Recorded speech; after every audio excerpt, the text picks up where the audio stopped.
আমার বান্ধবীর ডিভোর্সের পর তাকে তার বাবা মা গ্রহণ করেনি বলে আমি আমার বাসায় তাকে জায়গা দিয়েছিলাম।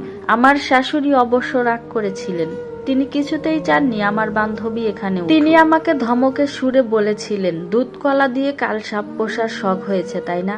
আমার খুব রাগ পেয়েছিল শাশুড়ির উপর, তবে আমার বর আমায় সাপোর্ট করে। সে নিজেই তার মাকে বুঝিয়েছিল তার নিজের বোন যদি এমন বিপদে পড়তো তবে কি মা তাকে জায়গা না দিয়ে পারতো। আমার শাশুড়ি পরে রাজি হল। শাশুড়ি রাজি হওয়াতে আমিও ভীষণ খুশি হয়েছিলাম। বান্ধবীকে নিয়ে দুজনের বেশ ভালোই সময় কাটছিল। কিন্তু 2 মাস পরে হঠাৎ করেই বুঝতে পারলাম এখানে গোপনে কিছু একটা ঘটছে। এরপর নিজের চোখেই একদিন দেখলাম আমার স্বামীর সঙ্গে আমার বান্ধবীর কাছাকাছি আসে, তাদের একান্ত গোপন মুহূর্ত।